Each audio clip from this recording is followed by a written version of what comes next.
Good day, my dear learners and researchers. Welcome to my humble channel, My Study Guide. Kamusta na kayo? So, nahihirapan ba kayo sa inyong research? And una ay ang pagsusulat ng introduction. So, for this session, we are going to talk about writing, the easy steps in writing the introduction, particularly the background of the study.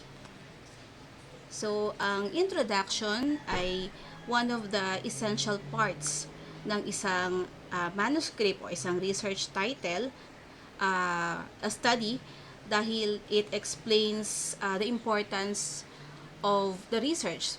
Diyan yun ilalagay ang reason kung bakit you are conducting that study. And that is for your reader, which is the panel or your critic. You have to convince them that your research is valid for an investigation or presentation of a research. So let's start. First, let us identify the objectives of introduction. So this is, sabi ko nga kanina, simply to convince the reader, your teacher, your panel, or your critic, the validity and the need in conducting the study. So, on this manner, we could use the deductive method, or in other terms, it refers to deductive reasoning. This is the logical approach where you progress from general ideas to specific conclusions. So, simply deductive, para siyang inverted pyramid from general to specific. So, as a technique, I have here some key points to remember in the step-by-step procedure in constructing your background of the study. So, number 1, general information. Number 2, second focus. Number 3, specific focus. And number 4, the rationale of the study. Okay? So, pag-usapan natin isa-isa. So, key point number 1 is the general information. So, this plays on the first sentence or first paragraph of your manuscript. So, mula dun sa inyong proposed research title, pwede nyong i-define yung mga variables na present doon sa inyong research title. So, you can give in simply the definition, or pwede rin kayo mag-state ng inyong idea, then comes with the definition, or the definition and then comes with the idea. The second is, you can quote from an author na related doon sa topic ninyo. Then, you could express the idea coming from the idea of, or a quote of this author. So, that's the first key point. The key point number 2, which is the second focus, is from the definition that you have given on the first is, sometimes meron siyang mga sub-definitions or factors or parts. Meaning to say, pag nag-research kayo ng definitions ng mga variables na present doon sa inyong research title, madidiscover ninyo na meron siyang mga specifics like there are 2 parts, there are 3 factors, there are 2 systems. So, pwede nyo siyang i-cite doon sa second focus ninyo or sa second paragraph ninyo. Another is, you could also cite here situations within the country. So, pwede rin yon. So, unti-unti na narrow down yung inyong idea. So, for key point number 3, which is the specific focus, you can now state here the location or the scope. Say for example, yung inyong study ay nakafocus or i-apply ninyo sa schools, sa mga students ba, or sa mga teachers. Dito sa part na to, pwede nyo na siyang i-mention. Or nakafocus siya sa isang community, or sa isang company or organizations. So, medyo sinasabi nyo na dito kung sino yung inyong target respondents. Then, for key point number 4, which is the most important, is the rationale of the study. So, pag sinabi nating rationale of the study, this is the researcher's justification for undertaking this kind of study. Bakit gusto ko itong pag-aralan? So, dito nyo sasabihin yung main reason why you are conducting the study. And sometimes, it also involves the research gap. Yung research gap, yun yung mga questions or that is not yet being answered. So, merong research gap. So, on this note, sinasabi nyo na talaga na napaka-importante ng inyong study. Okay? So, for on those key points, i-assign natin siya per paragraph para we are guided properly. Kasi ang introduction naman sa isang basic research is normally composed of 2 to 4 or 5 paragraphs. So, yun yung i-assign natin. Sa first paragraph, maglagay tayo ng general information. Sa second paragraph, then let's go on the second focus. Sa third paragraph, then specific focus, and then on the fourth paragraph, the rationale of the study, wherein i-bridge na natin yung basic idea on this part of the paragraph. So, paano yon? Let us illustrate. Okay? So, kukuha tayo ng isang manuscript here. So, i-share ko lang siya. I guess I need to close the PowerPoint for a while para mas makita ninyo yung word ko. Okay, lakihan natin. So, this is the simple word format ng isang manuscript. Magsisimula na tayong magsulat. So, taas ko lang ng kaunti. So, dito sa taas, it contains the school logo, the school name, and the school address, the details. Then, nandito tayo ngayon sa introduction. Dito sa gilid, we'll start with the background of the study. O, ayan, naka-format na yung mga parts na kailangan nating gawin. Okay?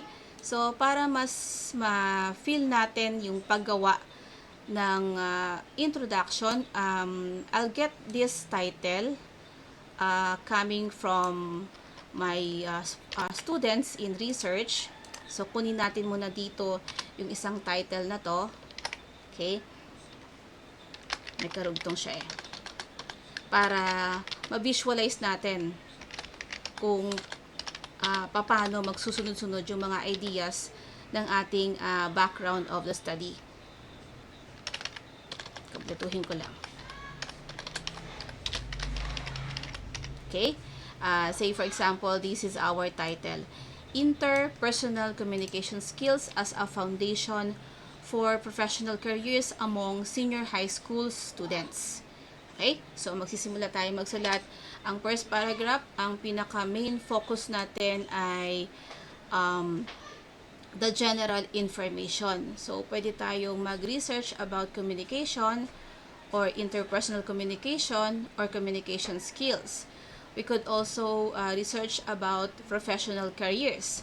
So, doon tayo mag-sisimula. Okay? So, pwede naman na mag-start tayo by giving in the simple definition. Okay? So, introduction tayo.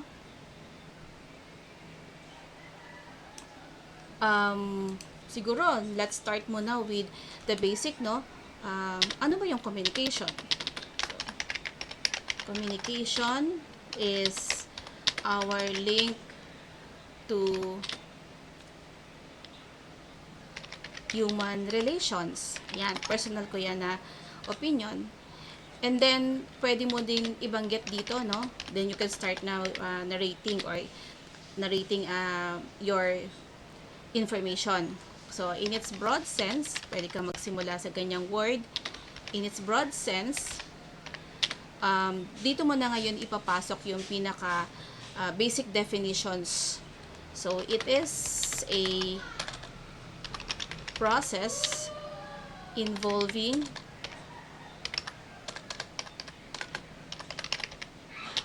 the deliberate or accidental transfer of meaning, or message. Yan, this is really the basic idea of communication. Then, we will proceed with the second, i-bridge natin yung communication sa interpersonal communication skills.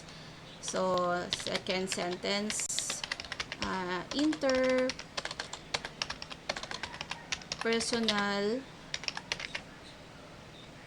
something's wrong here. Wait lang ha. Interpersonal communication. Sorry ha, kasi kunwari nagsusulat tayo. Are characterized as the capacity to collaborate well, to acknowledge everyone without prejudice. Yan. So, medyo ayusin natin to, no? Naka-justified siya. Normally, this is double or 1.5. So, for this one, gamitin natin is 1.5. And then, Times New Roman. Yan. So, we have already our first paragraph. Pwede ka rin dito sa part na to na maglagay ka ng citation, ano? So, mamaya ipapakita ko sa inyo kung paano magsulat ng tamang citation.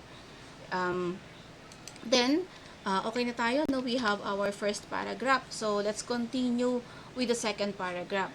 So, sa inyong experience bilang researchers, syempre, nag-research kayo ng mga definitions about the key words na meron ng inyong research title, di ba? So, you found out that second focus, no, sabi ko nga kanina, is sub-definitions or mga factors or mga systems kayo. I-mention nyo siya sa second paragraph. Kasi you are now focusing on the specific variables of your research. So, dito sa manuscript na example natin, ay yung second paragraph stated here that interpersonal communication, sorry ha, nagta-type tayo eh. Kunwari, gumagawa talaga tayo in actual, has two segments. Yan yung na-research ninyo. Ano yon? So, tama, no? Sa ating pag-aaral sa oral communications, we have the verbal and the non-verbal. As a researchers, magandang banggitin natin ito. So, tapos i-define mo rin siya. So, verbal communication is a way to share our thoughts and ideas about the process of language, words, and sentences. Yan. Okay? Tapos, minsan meron pa siyang further explanation, di ba? Like dito sa example nating manuscript, ang second sentence niya is, in voice, medium, communication. Okay? Hindi ko natatapusin ha. So, yan yung kanyang explanation. And then, di ba meron pang sinabi dito, no? Pwede tayong magsimula sa while the verbal communication, yan, yung definitions naman dito ng verbal communications. So, we have already working on our second focus. So, kung ano man yung makikita ninyong explanation dyan. Another 1 to 2 paragraphs. So, we are done on our second paragraph. So, let's proceed dito sa third paragraph, which is the specific focus. So, paano yung specific focus natin? Ang ating specific focus is we can now tell, let's say for example, ang setup ng research natin is in local, no? So, in Asian countries,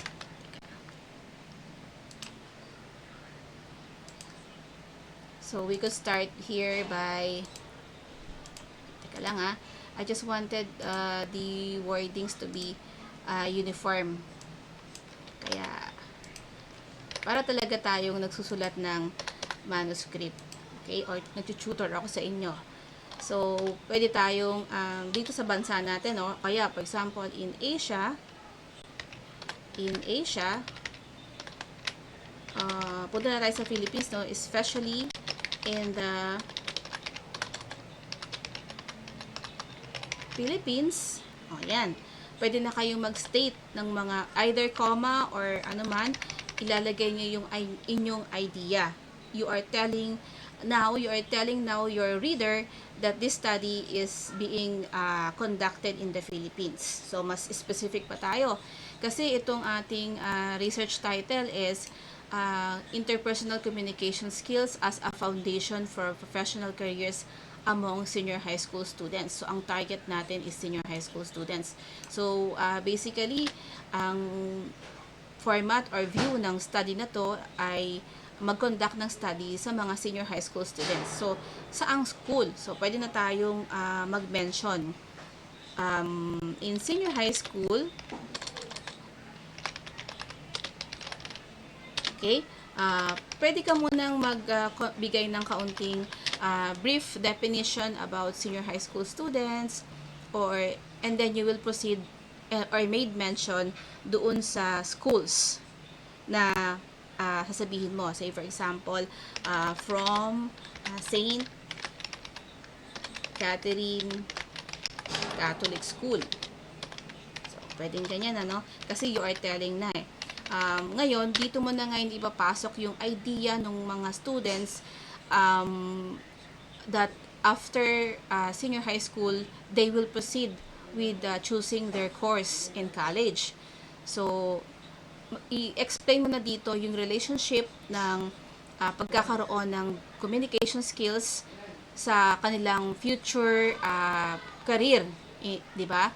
Yung kanilang magiging chosen course to reach their objective, di ba? Yung kanilang professional career. So, dito yon sa specific. And then, pagdating sa rational, then dito mo na sasabihin na this study is talagang napaka-importante sa bawat isa sa atin. Okay, sorry. So, dito, taas lang natin to. Ayan. So, pwede mo na ngayon i-bridge yung reason. Okay? So, there are parang kumbaga dito sa huli, you are giving the simple conclusions. So, there are pwede sigurong mag-start tayo ng most, ano? Most of the senior high school students gets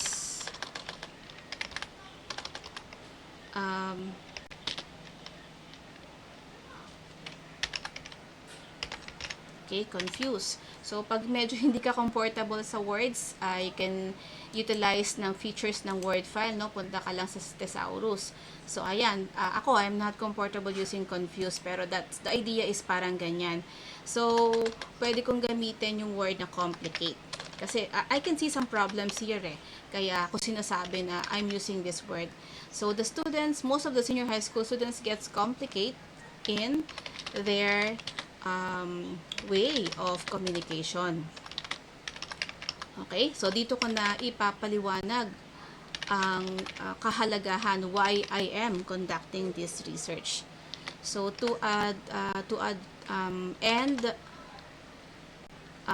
there are several, class, this is my own idea, no?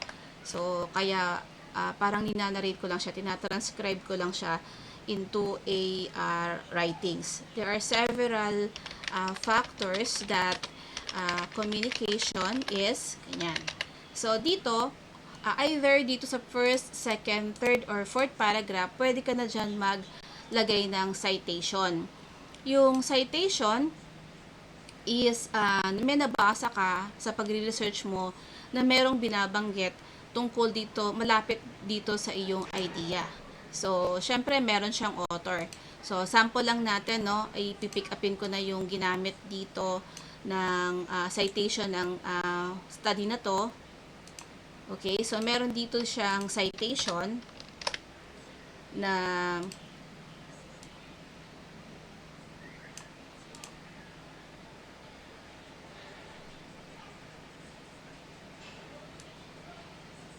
okay, meron ditong citation, ano. So, eto. Teka, sorry. This is really the actual manuscript, kaya I'm trying to show na lang yung importante. So, pasensya na ha kung meron man kayong nakikita dito ng mga informations. So, itong words na to, basahin natin. This might not indicate admiring the person, but it does imply being strong enough to overcome displeasure to complete the task. Ibig sabihin, this sentence ay binanggit ni Michael and Smith 2009 sa kanilang study. Yung mismong sinabi nila, ito yon. So, para safe ka, na hindi ka basta nangopya ng sinabi nila, you have to citate their names or name and then the year. So, dyan, safe ka na. And then, meron ka pang nabasa doon sa part ng kinonduct na study, no? Okay.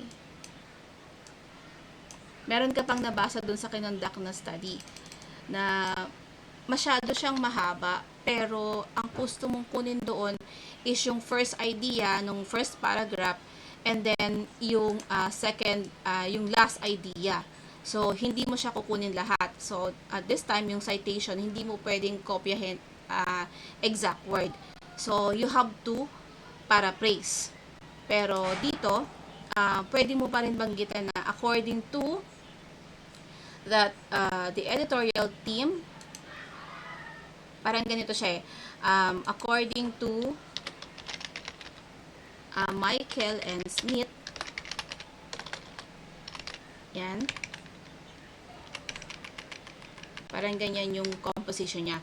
Interpersonal skills are essential for communicating with groups of people. Okay? Say for example, dyan ka na nag-stop. Okay? Dyan ka na nag-stop ng iyong study or ng iyong fourth paragraph. So, pwede mo na dyan i-bridge yung pinaka-last sentence mo. So, on this note, this study is conducted to answer the following. Ayan. So, dyan na matatapos ngayon yung iyong pag-discussion ng iyong introduction. So, ang next na dyan ay you will proceed with a statement of the problem. So, we'll have another video tutorial sa pagsusulat ng statement of the problem. So, sa mga senior high school students na gumagawa ng research, ay normally, ay ginagawa nyo siya in groupings, di ba? So, I am suggesting na kung kayo ay 4 o 5 sa grupo, tigi-isa kayo ng assignment para doon lang yung inyong concentration. Kasi mahirap naman yung you will push yourself to write the introduction and yet you don't know how to start. So, ang tendency is, magre-research kayo, pero magka-copy-paste kayo because you are not confident in writing your own manuscript. So, para meron kayong focus ay tigi-isa kayo ng paragraph. And I'm sure, konting concentration, konting understanding, makakagawa kayo ng isang simpleng paragraph. Say for example, si member number 1, siya yung gagawa ng general information. Si member number 2, siya yung gagawa ng second focus. Si member number 3, siya yung specific. Tapos si member number 4, siya yung rationale. So, give your time na at least ilang oras siya bang kayang gawin, ilang araw, then mag-meet kayo, and then saka nyo buuin ang inyong first part ng inyong introduction, which is the background of the study. Okay? So, yun lang muna for now. And I hope this help you or gives you a confidence sa pagsulat ng inyong introduction. And thank you for watching and listening. So this is Mami saying, organize yourself to succeed. Luck and God bless, and see you on the next video tutorial. Bye bye.